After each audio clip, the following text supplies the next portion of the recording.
ভাই ভাই 10টা টাকা আমার দেন। আমার কাছে তো 10 টাকাই ছিল, দান করে দিছি। ভাইয়া আমারে দিতেন, আমি কিছু খাইয়া আইনার লেগে দোয়া করতাম, আল্লাহ তাআলা আইনের মনের ইচ্ছা পূরণ করতো। একই তো কথা, আমি মসজিদে দান করছি, নিশ্চয়ই আল্লাহ তাআলা আমার মনের আশা পূরণ করবে। ভাই মসজিদে দান করলে কি আল্লাহ তাআলা মনের ইচ্ছা পূরণ করে? হ্যাঁ করে।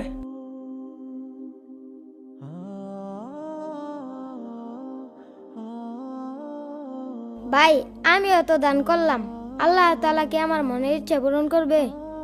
হ্যাঁ অবশ্যই করবে। আচ্ছা তোমার মনের ইচ্ছা কি? আমার মনের ইচ্ছা হইলো আমি একবেলা পেট ভরে যাতে খাইতে পারি। আর আপনার মনের ইচ্ছা কি?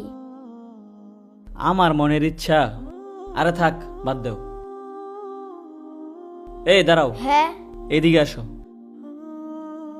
আমারটা জানি না, তবে এখন তোমার মনের আশা পূরণ হবে। কিভাবে? আমি তোমাকে এখন পেট ভরে খাওয়াবো, আসো। আপনার কাছে তো টেয়া নাই কে? আসো, একটা ব্যবস্থা হবে।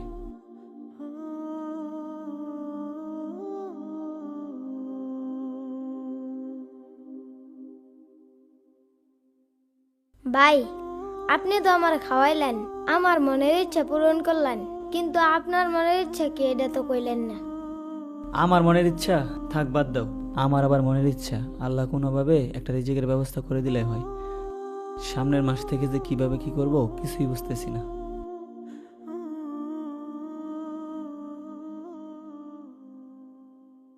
হ্যালো, হ্যাঁ হ্যাঁ, আপনার ফাইলটা চেক দিয়েছি, ফাইল ঠিক নেই।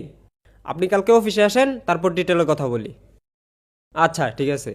আচ্ছা, এই ওয়েটারগুলো যে কোথায় গেল, বিলটা নিয়ে আসবে। আরে একটু শরীফ না? এই শরীফ, এইদিকে আয়, এইদিকে আয়। কি অবস্থা তোর? এই তো আলহামদুলিল্লাহ, তোর কি অবস্থা? কই থাকিস? দেখা সাক্ষাৎ নেই। আসলে চাকরি বাকরি নাই তো, ওই যে এক কোম্পানিতে চাকরি করতাম তোর সাথে, সেইখান থেকে চাকরি ছেড়ে দেওয়ার পর থেকে এখন চাকরি পাচ্ছি না, ইন্টারভিউ দিচ্ছি। ও আচ্ছা, আমিও তো ওই কোম্পানি থেকে রিজাইন নিয়ে নিছি। তারপর আমি আমার মামার কোম্পানিতে এখন চাকরি করছি, সিইও হিসাবে আছি। তো তোর চাকরি লাগবে সেটা আগে বলবি না বেটা, দেখা করবি না? তুই আমার একটা বার বলতি।